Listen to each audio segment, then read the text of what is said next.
about the fractures of the upper limb. In our description, we will start with the fractures from the proximal part of the upper limb towards the distal part. So when we'll try to describe the most important fractures that are to be found at the level of each bone. The first bone, which is part of the upper limb, will be the scapula. By the way, you will get some anatomy information every time we start to describe fractures of a bone, because that will be very important. I'm sure that you remember all these anatomy things from the first or second years of your study, but I still think we need to remember some of those in order to better understand the displacement and the mechanism of fractures. So like I said, the scapula is a flat bone. It has a triangle shape, and that's why it has three margins, three angles. The anterior part of the scapula is determined by the subscapularis fossa, and the posterior part is divided by the spine of the scapula into two sectors, let's say, the supraspinatus sector and the infraspinatus sector. So the upper sector is about 1/4 of the posterior aspect of the scapula, and the other one, the rest of the 3/4. The most important angle of the scapula is by far the lateral angle, because at this level we have the glenoid surface, which is part of the shoulder joint. The shoulder joint, generally speaking, and the scapula as well, are surrounded by a thick layer of muscles, like you can see here. That's why, in a way, the scapula is very well protected against trauma. And generally speaking, a fracture of the scapula will occur only after a high energy trauma. Because, you know, the scapula is exactly like, I would say, a sandwich, where the scapula is the, let's say, the meat of the sandwich, and the two layers of muscles are the bread. So the middle is kept inside by these muscle layers, in a way protected against trauma. The mechanism of trauma at the level of scapula is the most frequent direct mechanism. Usually it can be by bullets, so gunfire, or let's say stabbing, or during the polytrauma. We know that polytrauma are very high energy trauma, and let's say a part of this polytrauma we may sometimes encounter a scapular fracture. And less frequent, we may have also the non-direct mechanism, which is usually due to a violent muscle contracture. This violent muscle contracture may occur in more or less two circumstances. One of them will be when the patient is under electroshocks, or if the patient is suffering of epilepsy, which is, you know, a disease, a neurological disease, which leads to very powerful and sudden muscle contractures. Well, in these situations, usually the two muscles may be involved in this. One of them is the levator scapulae muscle, and the other one is the teres major muscle, which may detach a fragment from the edge of the scapula at the level of their attachment. So during this sudden and strong contracture, they will detach such type of fragments at the level of the scapula. But this mechanism is quite rare anyway. From the point of view of classification, we have an anatomical classification which divides these fractures in fractures of the body of the scapula, fractures of the angles of the scapula, and fractures of the apophysis of the scapula. And let's say a few words of about each of them. Fractures of the body of the scapula, like you can see here, especially in this drawing on the left side, may be more often a transverse fracture, which has a horizontal line and divides the scapula usually into two parts, or sometimes, if the energy of the trauma is even higher, we may get a comminute fractures like we can see here. But fortunately, due to the muscle layers, very seldom these fractures are with displacement. Doesn't matter that there is a comminuted fracture. And here on the right side, we have some X-rays showing fractures at the level of the body. Like I said, fractures of the angle, we may have fractures of the inferior angle and fractures of the medial angle determined by the teres major muscle and levator scapulae according to the contracture non-direct mechanism. I don't insist anymore. And by far, the most important fracture is that one of the lateral angle.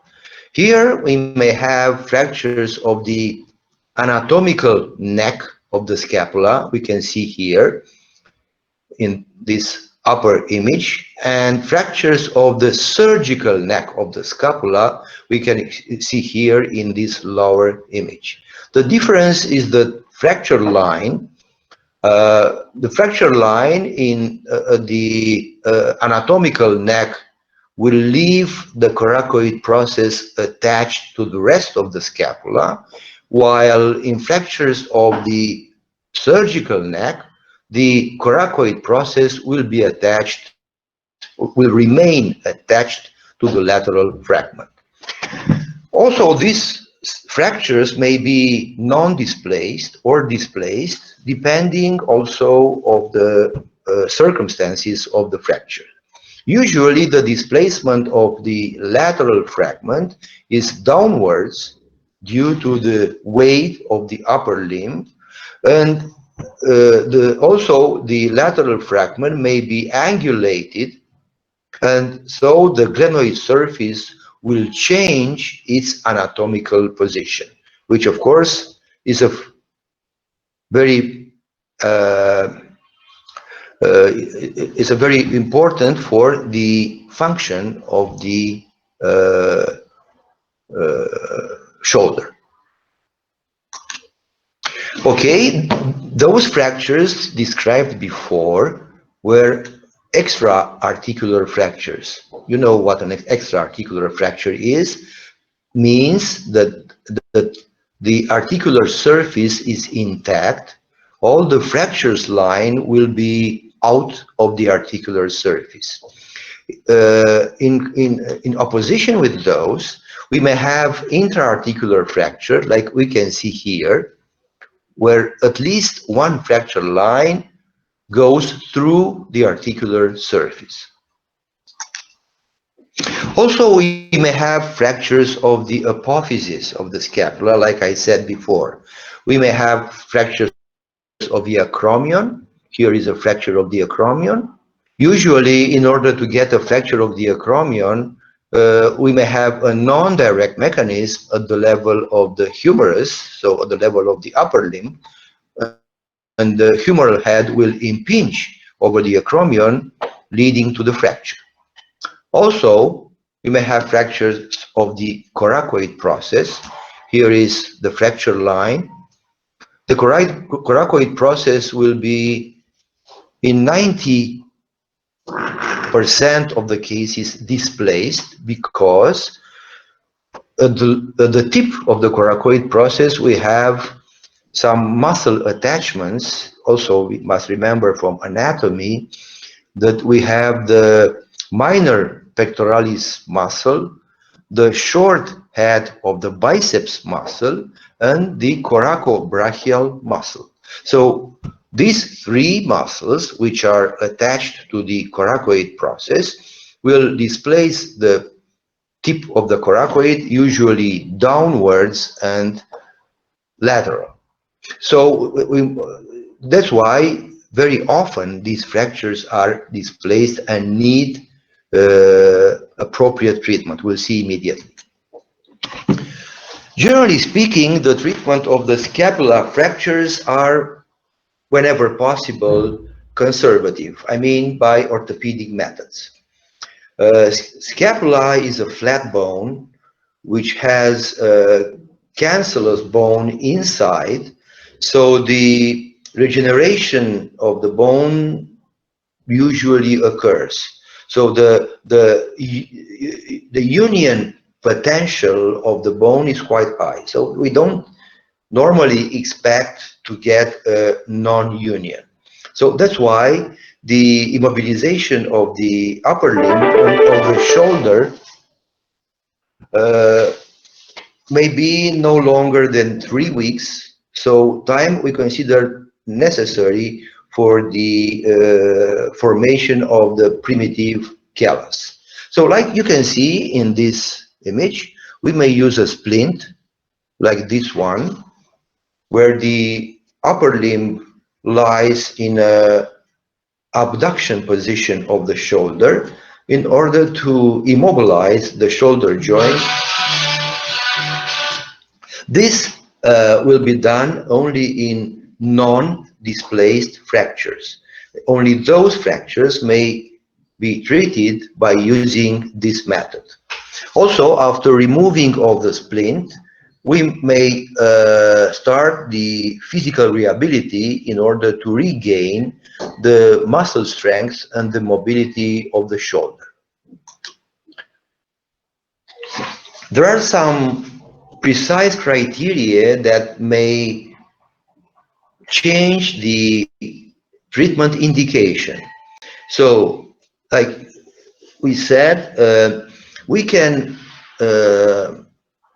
assess that a fracture, an intra-articular fracture of the glenoid surface is a displaced fracture if there are displacement more than 5 to 10 millimeters between the fragments, or if we have an intra-articular fragment of the anterior rim of the glenoid surface bigger than 1/4 of the surface of the joint, or the posterior rim of the articular surface bigger than 1/3 of the articular surface.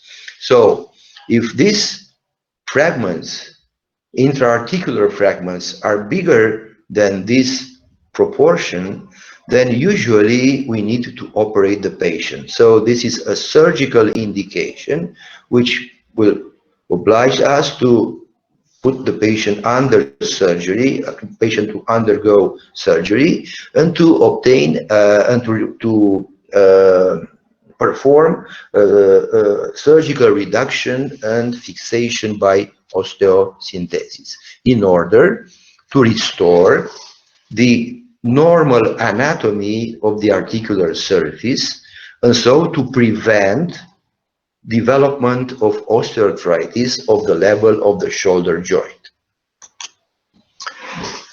Other treatment indications may refer also to the fractures of the body of the scapula. I told you before that these fractures of the body of the scapula are usually non-displaced, but in the situation when they are displaced, they may need surgical reduction, meaning open reduction, and fixation, like you can see here, by using a K-wire or a plate with screws. Here is a post-operative X-ray, yes, using a plate, a reconstruction plate, in order to fix the bone fragments.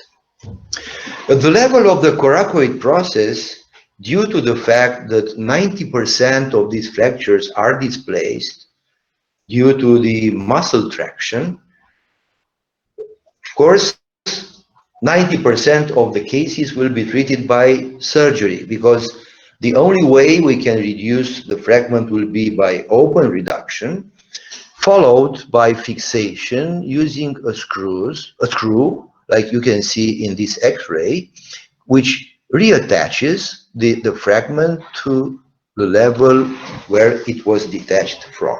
So this was the method of choice for the coracoid process fractures. Okay, let's go to the next bone of the upper limb, which is the clavicle. You can see in this slide that the clavicle, of course, the clavicle is a long bone. So, like any long bone, it has a diaphysis and two epiphyses, a lateral epiphysis, a medial epiphysis, which are connected to the diaphysis by what we call the metaphysis, which was in fact the former part of the bone responsible for the bone growth. But what is peculiar to the clavicle from the anatomical point of view is the fact that it's not a straight bone. It's S-shaped, and also by cross section we can see that depending on the level of the bone, the shape of the cross section is different. So in the lateral part, let's say the lateral third, it's a flat shape of cross section. In the middle of the bone, in the middle third, it's round, and in the medial part is oval. So this transition, this changing of the cross section shape will lead to weak areas in the bone by disorganizing of the Haversian tunnels. I suppose you know that the structure of the bone is determined by the Haversian tunnels, Haversian network. So if this Haversian network is disorganized by these transition areas, then we'll have a weak part of the bone where usually we may get the fractures. Also, from anatomy, we must remember that under the clavicle, meaning under the middle third of the clavicle, we have the subclavicular vessels, artery and vein, and also the artery is surrounded by the brachial plexus. So the vessels and the nerves at this level are in a very intimate contact with the lower face, lower part of the bone. So they may be involved quite often in fractures at this level. The mechanism of these fractures this time is mostly non-direct, and it happens during sports accidents most often. I won't go to describe those sports and the mechanisms because they may be quite different. So mostly we talk about a fall from the same level on the shoulder. So these are the non-direct mechanism, or let's say even the fall from the same level on the upper limb with the elbow in hyperextension. So there are various mechanisms which we won't describe by one. And there is also a direct mechanism that may be a hit with, let's say, a cane, a baseball stick, whatever it will be, over the clavicle, at the level of the clavicle. So, and that will produce a fracture by a direct mechanism. We must remember that the clavicle is a superficial bone. You know, the clavicle can be observed, I mean, inspected and palpated uh, on its whole length. And it's located exactly under the skin. So it's very accessible to what we call the direct mechanism of trauma.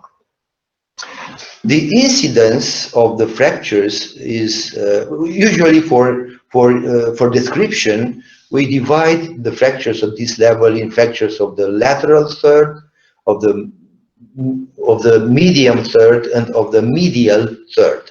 So the most frequent fractures, like you can see here, 75% are in the middle third of the clavicle. Then come the fractures on the lateral third of the clavicle, and then probably the most rare of all these will be in the medial third, which are probably 1 to 5%.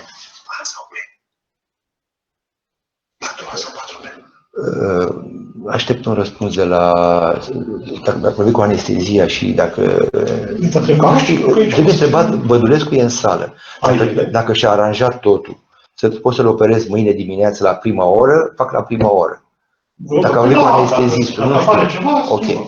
Sorry, I had to give some explanation to one of my colleagues. Okay. The classification system of these fractures is according to the AO classification system. I have described you the AO classification system in my first lecture, so you can apply that classification system to the clavicle. And here we see the types of fractures that can occur at this level. Like I said, like I said before, yeah.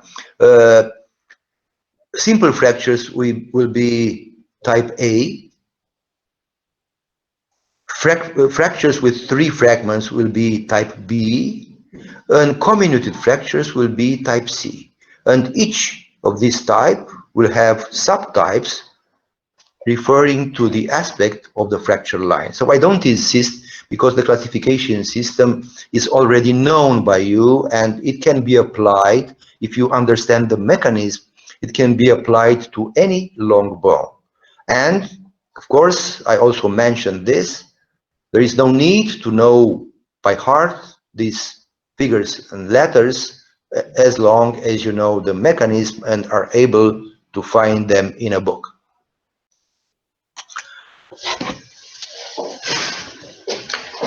Like I said, the most frequent fracture is at the middle third of the clavicle, and the fragments will be typically displaced by the muscles.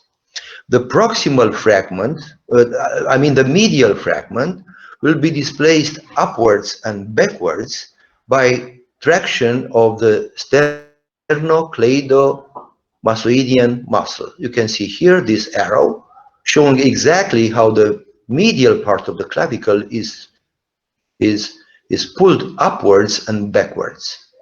On the other hand, the lateral fragment will be displaced downwards due to the weight of the upper limb.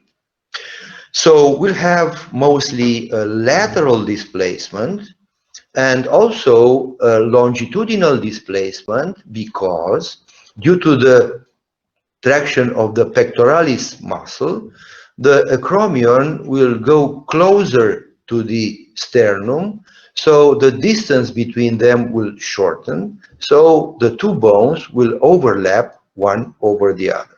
So these are the most important displacement in a typical middle third fracture. In the lateral third fractures, displacement depends on the relationship of the fracture site to the coracoclavicular ligaments. Back to anatomy. You remember that we have here the so-called coracoclavicular ligaments, conoid and trapezoid, these two, which are responsible of keeping the clavicle in position and make a counteraction for the trapezius muscle. So if these two ligaments are intact, the clavicle will always remain in its position. And we'll find out more about these ligaments when we'll talk about dislocations. But for now, I can tell you, and you can see here in these slides, that if the fracture is, for example, like here in between the two ligaments, then the clavicle will be non-displaced because the fragments will be kept in place by the ligaments.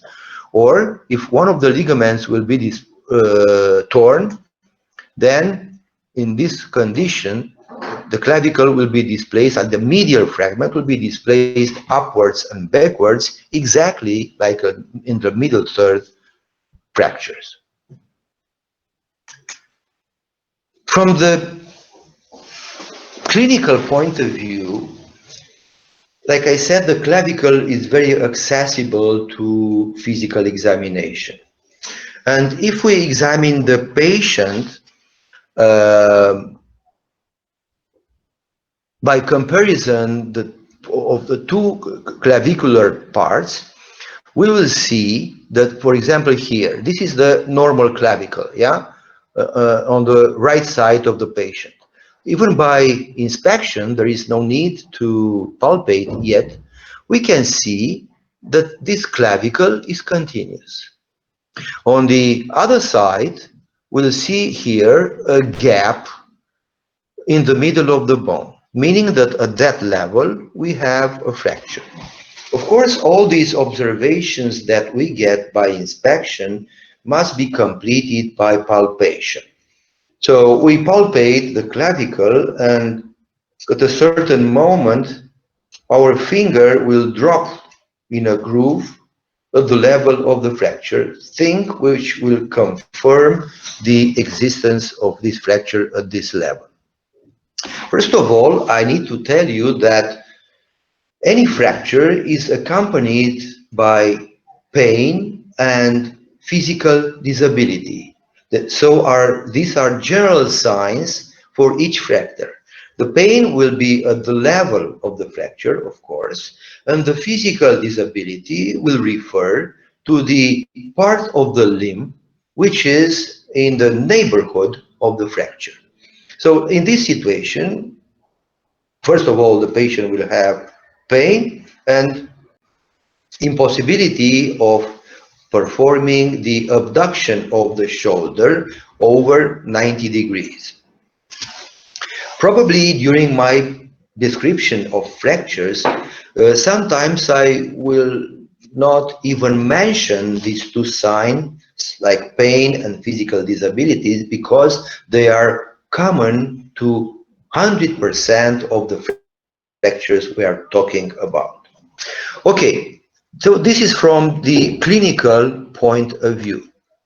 The patient will usually come to the emergency room by adopting the so-called humble position. So this humble position is due to the fact that the patient wants to self-immobilize the injured upper limb in order to decrease pain. So it's a reflex of our body, of course, when we have pain, to do whatever possible to decrease that pain. So by reflex, the patient will grab his injured hand with the other upper limb and will keep it in this position, preventing any kind of movements at the level of the shoulder in order to prevent pain. So this humble position, you will see a slide probably in another presentation for the dislocations, because this humble position is not peculiar to the clavicle fracture. It is quite common for any trauma which occurs at the level of the proximal extremity of the upper limb. Also, we may observe a deformity of the region, of the area, like a swelling in comparison with the other part. Also, the distance between the acromion and the sternum will be shortened, yeah, I've mentioned that before. And of course, if we examine the patient later than 24 hours after the trauma, we may also notice an ecchymosis. In fractures, generally speaking, ecchymosis will occur after 24 hours, not earlier, in opposition with the ecchymosis in sprains and dislocations, which usually occur after a few hours after trauma. So that will be a difference which will be an aid for the differential diagnosis between fractures and sprains. Of course, this physical examination will orient our diagnosis towards fracture of the clavicle. But like I also mentioned in the first lecture, the golden standard, the gold, let's say, um, imaging that we must get will be the X-rays. So all the diagnosis, all the fractures must be done according to the X-ray imaging. So in this situation also, we need to take an X-ray. We can see here the position of the X-ray we take for the clavicle, and on the right side here we can see the fracture according exactly to what I've said before. The medial fragment will be upwards and backwards, and the lateral fragment will be downwards. This is a typical displacement. These fractures, due to the anatomical neighborhoods, may get complications, like immediate complications and late complications. An immediate complication, the most frequent, is at the level of the skin. Like I said, the clavicle is a superficial bone. So there is a short way between the fractured side and the outside of our body in order to get an open fracture. This open fracture may be from the inside or from the outside, depending of the mechanism. You could see in the previous X-rays of these clavicle fractures that at least one of the fragments is very sharp.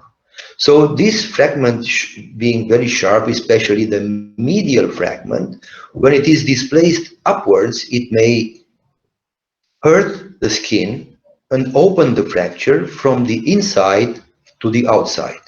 So this situation, of course, we don't like this situation because we usually don't like open fractures, but this situation is less dangerous than the other one, in which the fracture may be opened from the outside towards inside, usually when the patient is hit with a cane or whatever, by the direct mechanism, then first the skin will be damaged and then the bone.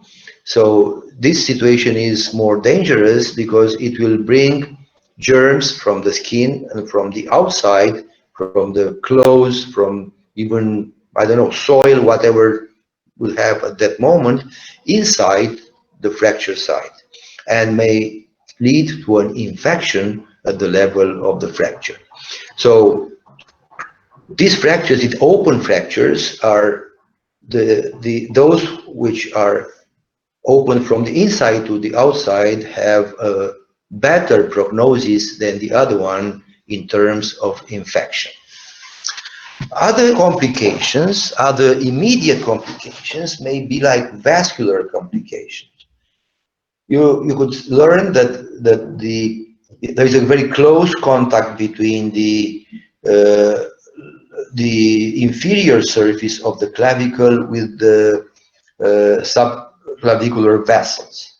So by the same mechanism, a sharp fragment may hurt the subclavicular artery, which will lead probably in a diminishing of the blood flow or the complete interruption of the blood flow at the level of the upper limb. So this is a very dangerous complication which must be immediately detected, because otherwise it will compromise the whole upper limb. So that's why when the patients with this pathology come to the emergency room, we are obliged to examine the radial pulse. Of course, on the injured side, but always in comparison with the healthy side. And any absence or even diminishing of the radial pulse will be a sign of alarm in order of the in terms of the blood flow at the level of the upper limb. Of course, if this happens, then the fracture itself is no more the first emergency. The first emergency would be the vascular part, because we have to send the patient to the vascular surgery in order to, whatever they do, I don't know exactly, let's say,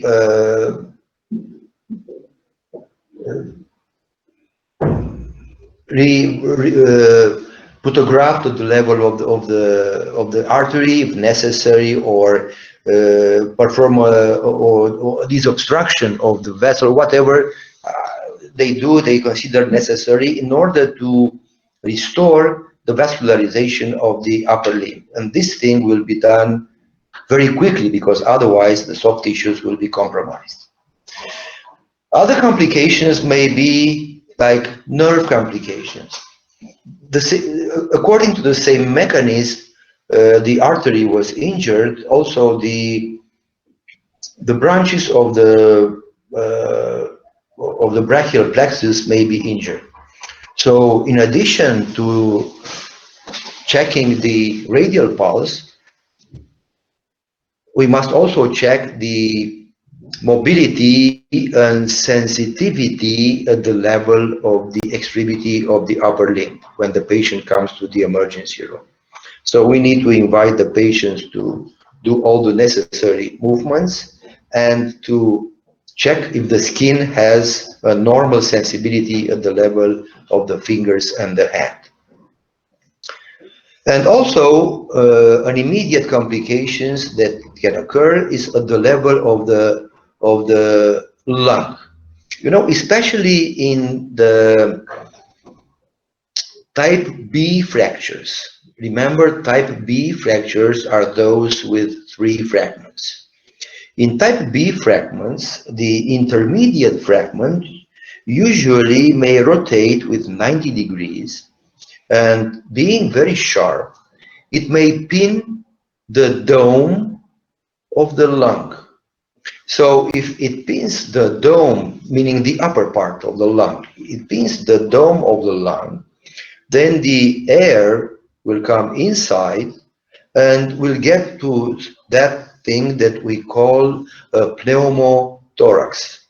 So a pneumothorax is also a very dangerous complication, because if it's not promptly treated, it may lead to respiratory insufficiency. So if this thing happens, of course, the patient must be referred to the thoracic surgery in order to solve this lung problem. Late complications refer mainly to problems in union of the bone. One of the most frequent late complication is the bad union. Bad union means that the fracture healed, not properly reduced. And this is very, very often in clavicle fractures, because you will see furthermore the clavicle fractures are treated mainly by orthopedic methods. That's why even if we are able to reduce properly the fracture, there is no proper way to maintain this reduction the next days. So very many of these fractures will heal by a bad union. But this thing is acceptable because it will not uh, have any consequences on the function of the upper limb. So that's why we'll still prefer the orthopedic treatment, even if we know from the very beginning that a certain degree of bad union may occur. The other complication, another complication referring to the bone union will be the non-union, which we also call the pseudarthrosis. So no non-union or pseudarthrosis may occur especially in two situations. One of them is that when we have a comminuted fracture. So if the fracture has many fragments, then the fracture hematoma and also the bridges that we expect to form in between the bones will be compromised by this high number of fragments. So these highly comminuted fractures are probably the main candidates for non-union. And the second situation is that one when we don't achieve a proper immobilization of the fracture site. So even if we succeed to reduce the fracture properly, and in the next day the immobilization is not uh, rigorous, then by the same mechanism of the bone bridges, we can fail to obtain this communication between the bone fragments in order to get the union. And finally, a third late complication may be infection, which we'll call osteitis. Infection of the level of the fracture site may occur in also two situations. One of them is in the open fracture. Like I said, in an open fracture, germs from the outside may go to the fracture site and infect it in order and get an osteitis. The second situation, which is the most feared by the orthopedic surgeon, is the so-called iatrogenic infection, meaning that that infection occurred during the surgery. So in those fractures that were treated by surgical methods, infection is due to the surgical procedure. So that is the most feared complication because it involves the responsibility of the surgeon. Usually these fractures, by treating them in orthopedic methods, achieve a good union. So a very high percentage, about 80 to 90% of the fractures will obtain union.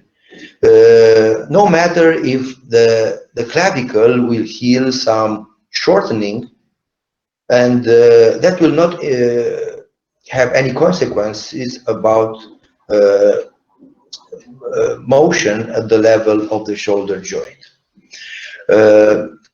So that's why, like I said, we still prefer to treat the patients by some of them by orthopedic methods.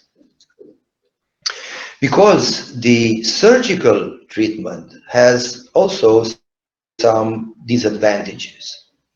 First of all, the bone being located under the skin, uh, at the end of the surgery, when let's say that we are supposed to perform an open reduction and internal fixation by osteosynthesis, whatever it is, we need at the end of the surgery to cover the fracture site. The fracture site will be covered only by the skin because that's the anatomical location of the bone. So germs can easily go from the outside through the skin, through the wound, to the surgical wound, to the fracture site. So it's a danger of infecting the fracture site. So that's why it's one of the reasons we don't like the surgical treatment all the time. After that, we always, when we do an open reduction, we evacuate the hematoma at the level of the fracture, which is not in favor of bone union.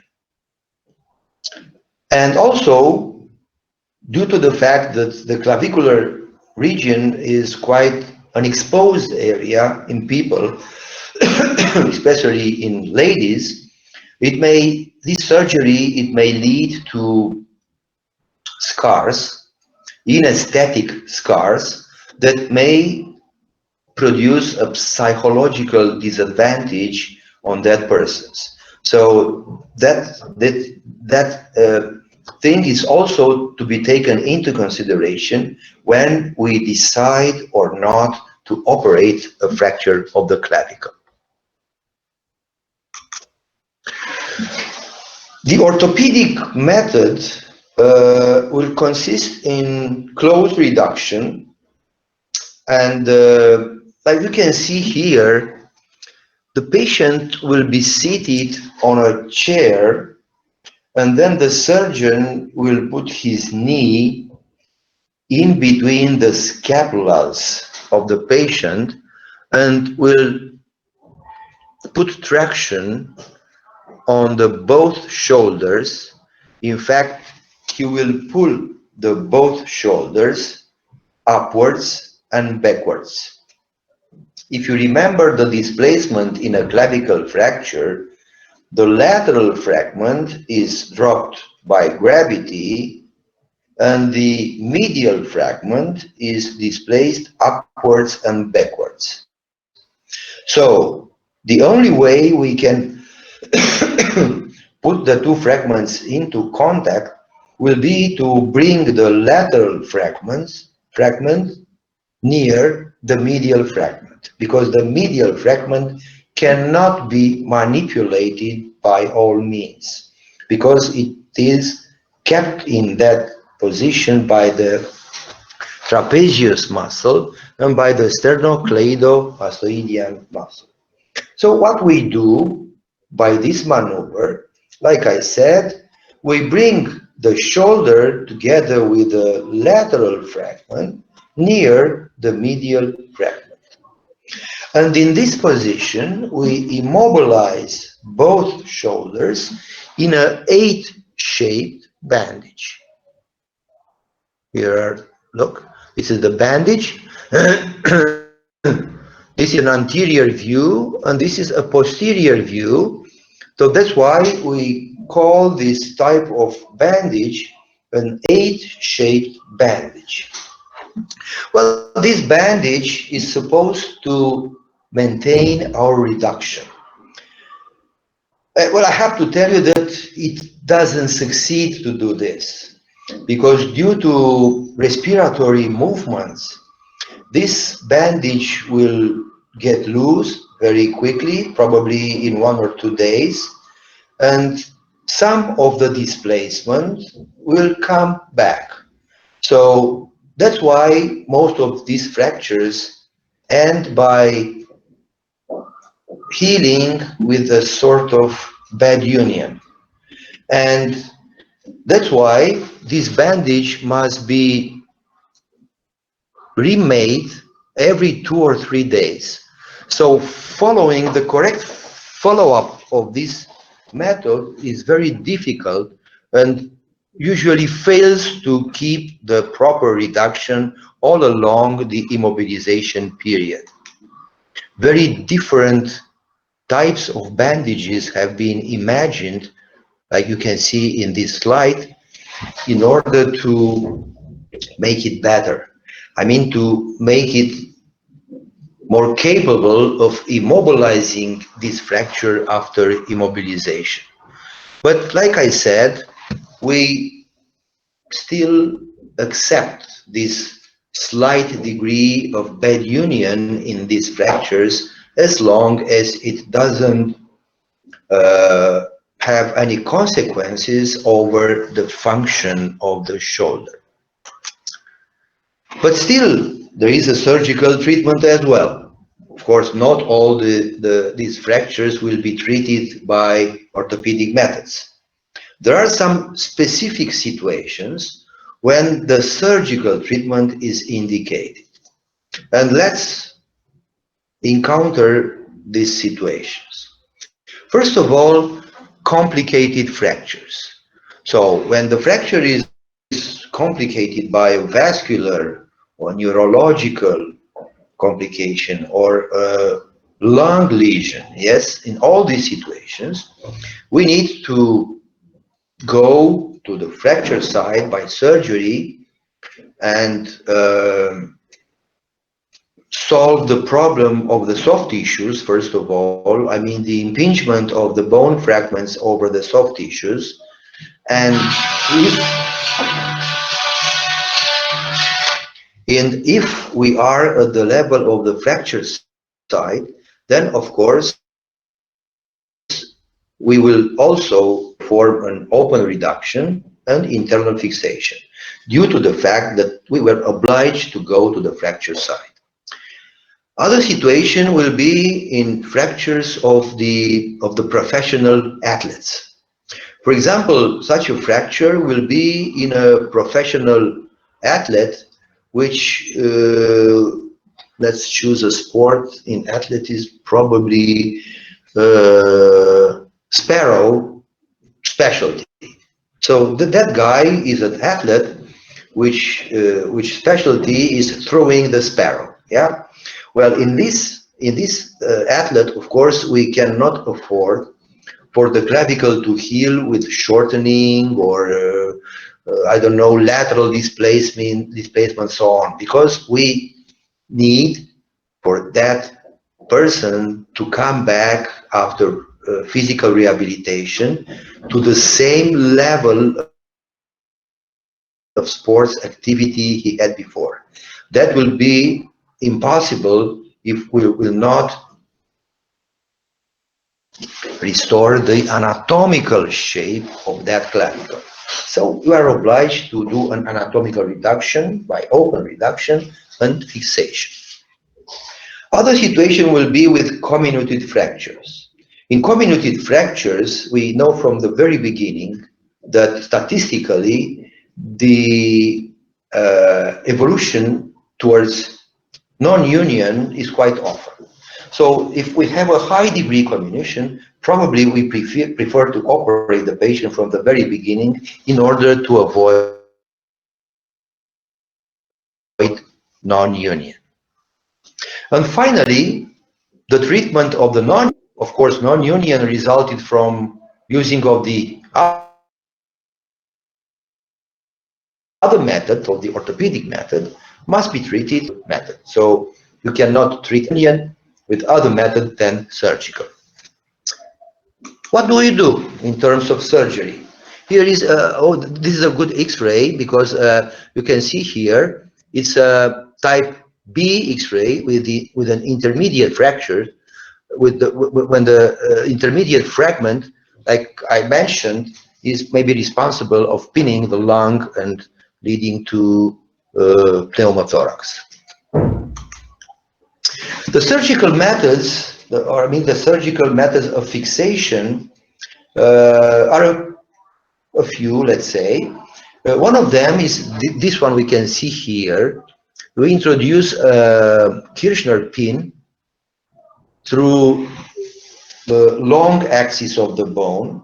In fact, it's an intramedullary pin, and we can see in this post-operative X-ray the mechanism of this fixation. So this pin is introduced in both fragments. Well, the disadvantage of this type of fixation is that it doesn't prevent rotation of the fragments one to another.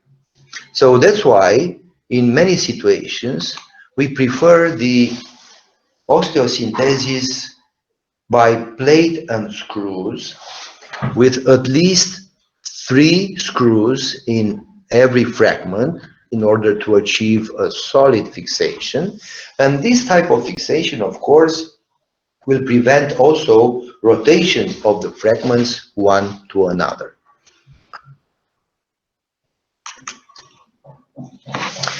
Fractures of the lateral third of the clavicle may be treated by orthopedic methods when they are non-displaced, like you could see in the previous slides, or when the fracture is displaced, then we need to operate on them and fix, after reduction of course, fix them by using 2K wires and an 8-shaped wire loop. You know, this is a combination between 2K wires and an 8-shaped wire loop. We'll see that method of fixation in other fragments, in other fractures we'll talk about in the future. And of course, if we have an open fracture, we need to use an external fixator due to the principle that we are not allowed to introduce any osteosynthesis material at the level of the fracture site. The only proper mean of fixation will be this external fixator, which fixes the bone fragments at a distance. I have explained this mechanism in the first lecture. And finally,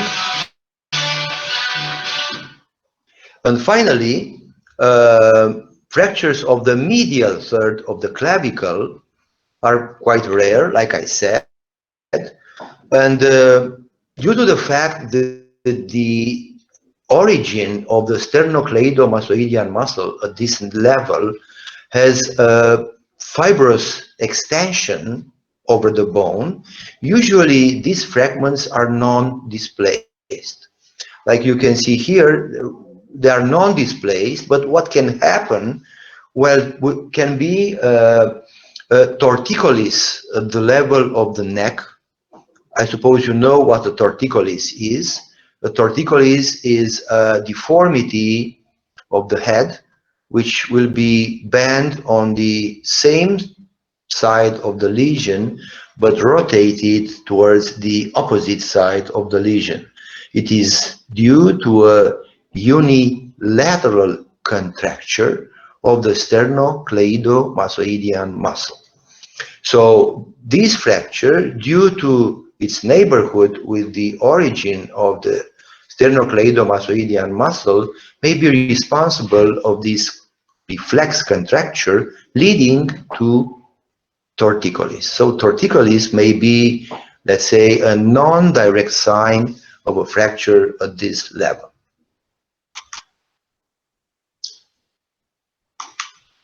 Okay, let's go to the next bone, which is the humerus. The humerus is the skeleton of the arm, and like any long bone, you can see here the humerus, which I suppose you know very well from anatomy. The humerus has, like any long bone, a diaphysis and 2 epiphyses. A proximal epiphysis, which is also called the humeral head, and the distal epiphysis, which is flattened. We'll start today with the description of the fractures of the proximal epiphysis of the humerus. First of all, I have to tell you that the conventional limit between the proximal epiphysis of the humerus and the diaphysis is the upper margin of the pectoralis major muscle. So this is the conventional limit between proximal humerus and the diaphysis. Also, we must mention the fact that the blood supply of the proximal epiphysis enters the bone distal to this dotted line, which represents the anatomical neck of the humerus. Also from anatomy, you must know that the proximal epiphysis has a has an anatomical neck, which is, like I said, this dotted line, and has and a surgical neck, which is at the level of the proximal metaphysis of the humerus. And what it's important to know is that all these vessels will enter the bone distal to this anatomical neck. So in the situation when we get a fracture at this level, we may observe a necrosis of the humeral head after this type of fractures due to the interruption of the blood flow at the level of the head. Mechanisms of these fractures are usually, like all the time, direct and non-direct.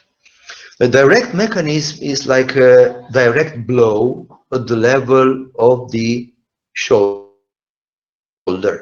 The same thing, it may happen in the clavicle. A hit at the level of the shoulder with let's say a cane, whatever you want, a stick, yeah, a direct hit at this level, or a fall on the shoulder from the same level. That is also a direct mechanism. The non-direct mechanism means a fall on the hand with the elbow in hyperextension, like we can see here, or a fall from the same level on the elbow with the elbow at over 90 degrees of flexion. In both situations, the shock will be transmitted by the axis of the upper limb and will go to the proximal extremity of the humerus, producing a non-direct mechanism fracture. The classification of these fractures has known a sort of historical change. The first classification was that anatomical classification imagined by Kocher. He divided these fractures in anatomical neck fractures, surgical neck fractures, and epiphyseal fractures. Well, that classification was very simple. We don't use it anymore in our days. Later on, Kottmann, according to some embryological studies over the proximal extremity of the humerus, imagined his classification system. Well, what did Kottmann observe after these embryological studies? He observed that the final shape and the final structure of the proximal epiphysis of the humerus will be formed by the confluence of four ossification centers. One of the head, one of the gross tubercle, and the other one of the lesser tubercle. So, and the fourth one of the diaphysis. So these are the ossification centers which will finally confluent one to another and form the final shape of the bone. He also observed that at the level of the confluence line between these points will lead to a disorganization of the Haversian tunnels. I've already mentioned that before. So disorganization of the structure of the bone, which will lead to a weak area of the bone where the fractures may occur. So, in other words, the fractures usually or almost always occur at the level of the confluential points, lines, I mean, of these ossification centers. And so that's why Cotman said that at the level of this part of the humerus, we may have fractures with 2 fragments, 3 fragments, and 4 fragments, maximum number of fragments being 4.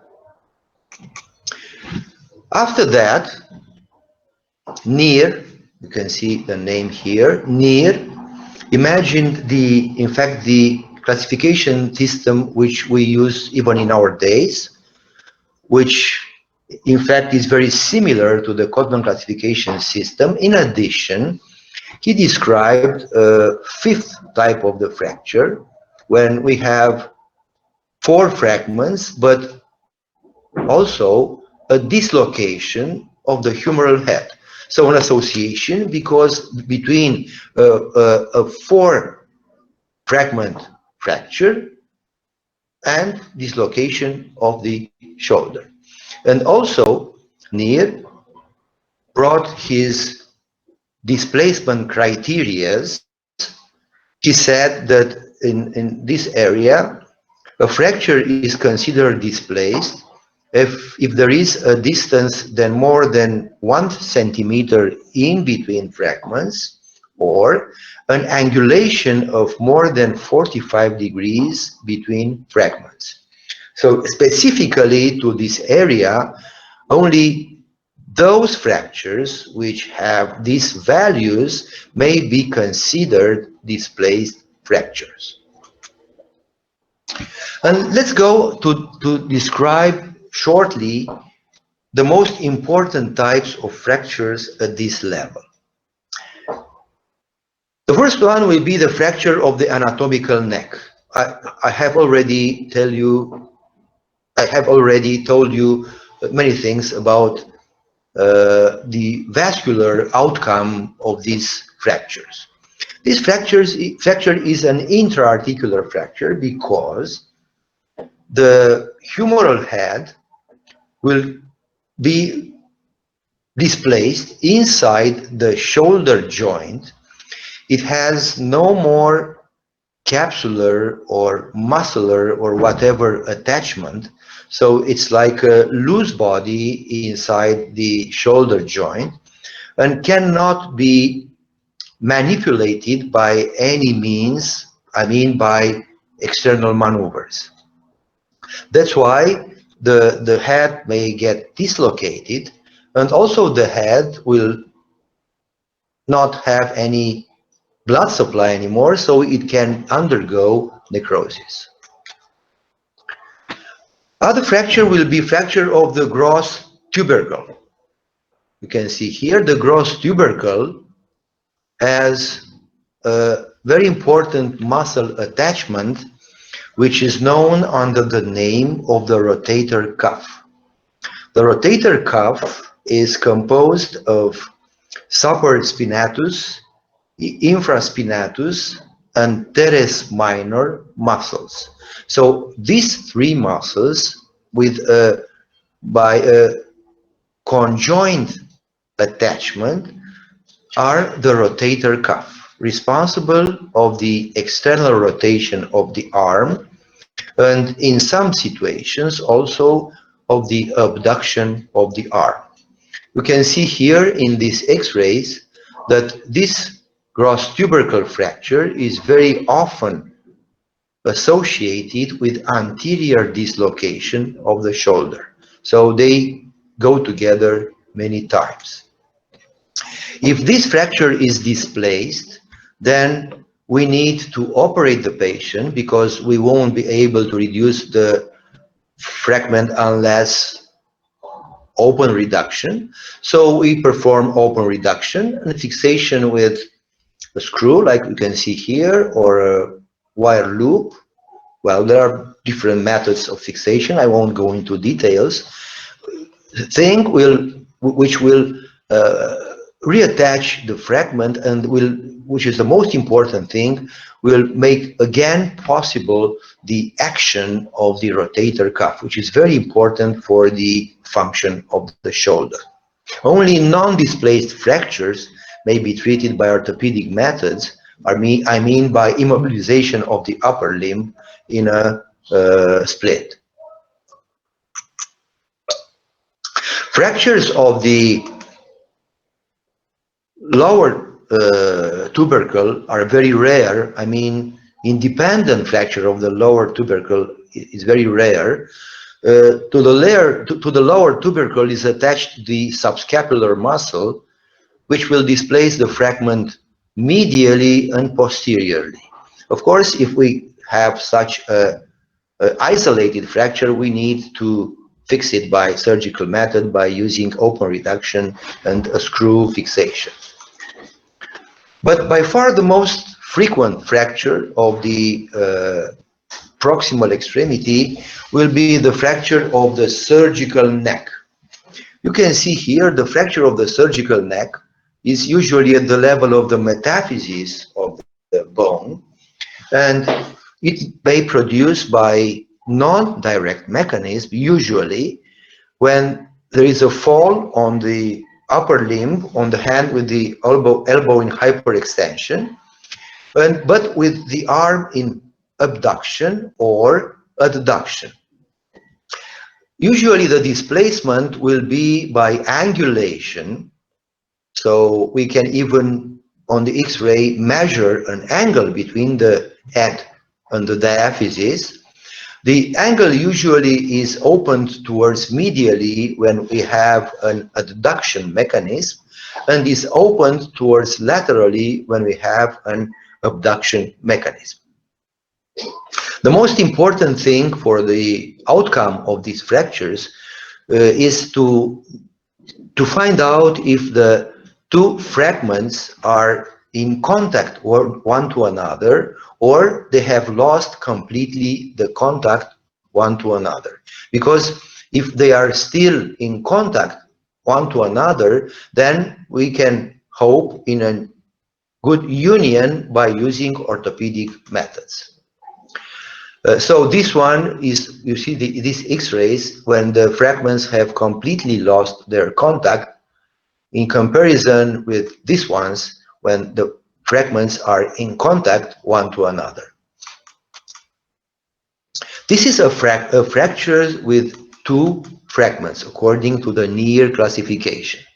These, even if they are in contact or not, they are fractures with two fragments. We can have other fractures, like here with three fragments, or we may have fractures with four fragments.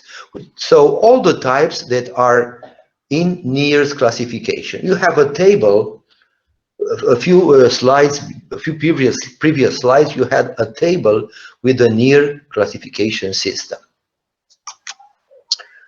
By the clinical point of view, the patient will have patience, and the shoulder will be swollen, yes. The distance between the acromion and the lateral epicondyle will be shortened. We'll have an ecchymosis. So all these signs are general signs, and I suppose they are valid for any type of fracture. If we examine the shoulders in comparison, I mean the injured shoulder with the other one, we will see at the level of the injured shoulder that there is let's say a gap at the level of the shoulder, a gap in the shape of the shoulder, exactly like that one was hit by an axe. Well, it is in semiology it is described like an axe hit at the level of the shoulder, but that's not very important. Anyway, you can see the difference at inspection between the shape of the two shoulders.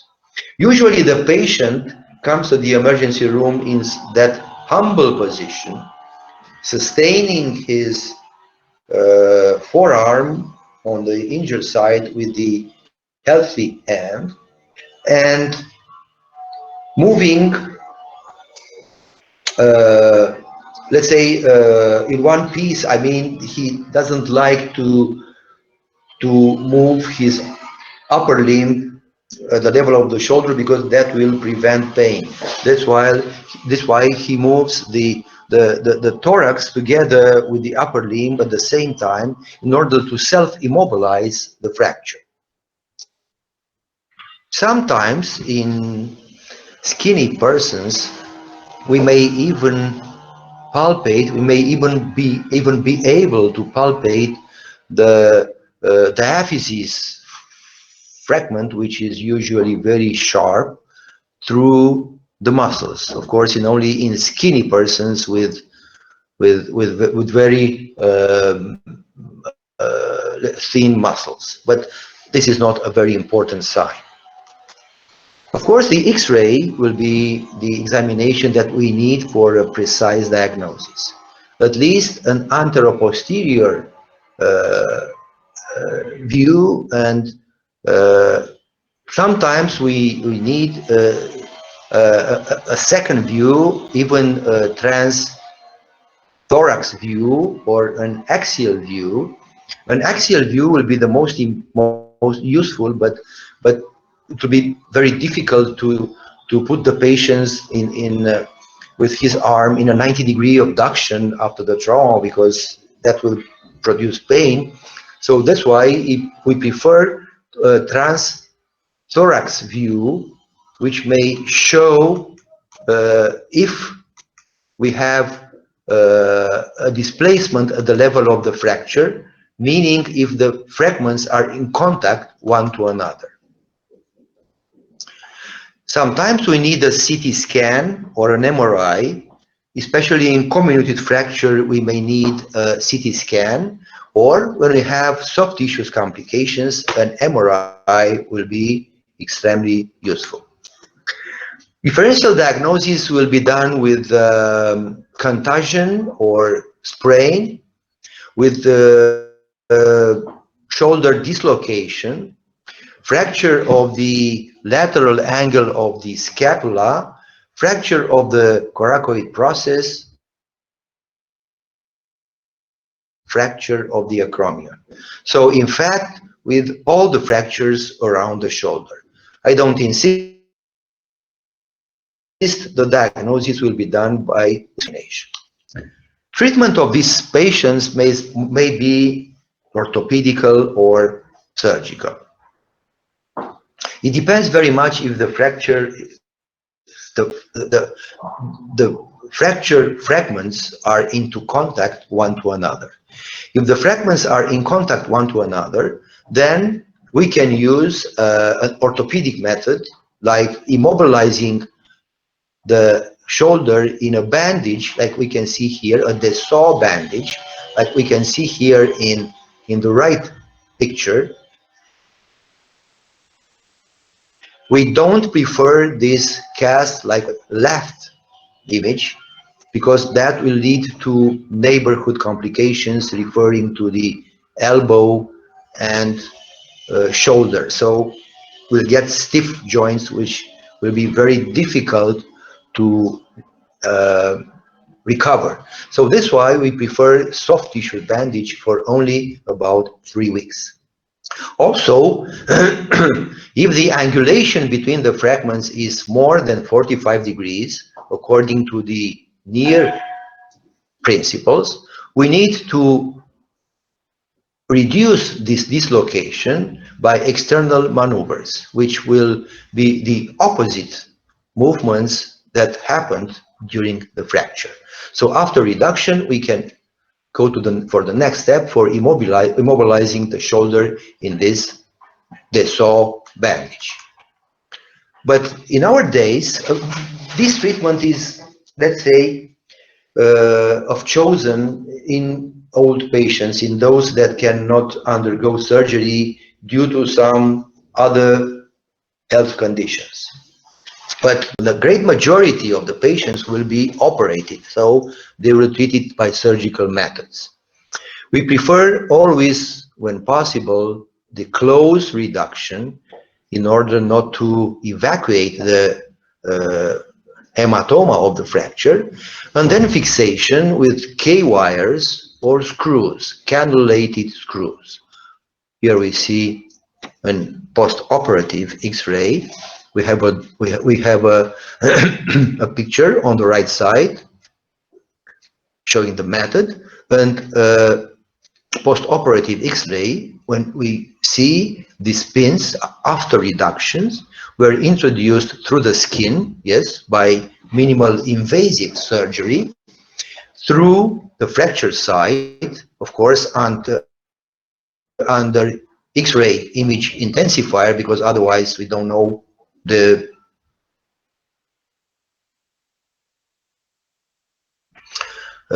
trail of this. So in this way, we prevent any further displacement during the healing period of time.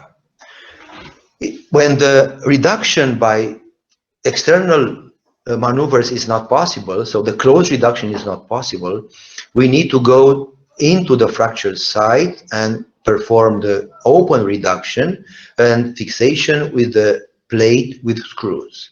We can see here plate and screws will provide a solid fixation which will allow an immediate starting of the physical rehabilitation. In those situations, also when we are able to provide close reduction, we prefer intramedullary fixation with rods, locked rods, locked with these screws in the proximal fragment and in the distal fragment. So intramedullary fixation. Okay, when the fracture is comminuted, like type 4 or 5 near, or at least one of the fractures line goes through the anatomical neck, and we know from the very beginning that the humeral head will die, yes, I mean it won't get any blood supply, then we prefer this arthroplasty, which is a hemi-arthroplasty. So we replace the humeral head with this type of prosthesis called near prosthesis, the same guy, which will replace the humeral head, which will undergo necrosis in the next period of time. In our days, instead of hemi-arthroplasty, which, like I said, replaces only part of the joint, we prefer the total shoulder arthroplasty, which replaces also the glenoid surface. Complications are also immediate complications like open fracture, which is quite rare because at this level the fracture is covered very well by muscles. Vascular lesions like the humeral artery lesions, axillary artery lesions, you can see here. This is an arteriography after such a lesion when the blood flow is completely interrupted at the level of the axillary artery. Also, we may be in front of non-reducible, irreducible fracture by external maneuvers due to muscle interposition, like the long tendon of the biceps. The long tendon of the biceps may drop in between the bone fragments at the level of the fracture, which will make impossible the reduction by external maneuvers. And like I have already said, the association between fracture and dislocation. Late complications may be like usual, the non-union, the bad union. Well, bad union is very well tolerated here. That's why, like in clavicle, it may accompanied by a complete restoration of the function. Non-union is very rare because we are at the level of the metaphyses where we have very good bone vascularization, so the blood supply is very good, usually responsible for a good union. Good union. And of course, humeral head necrosis in anatomical neck fractures. You can see here an X-ray taken after such type of fracture.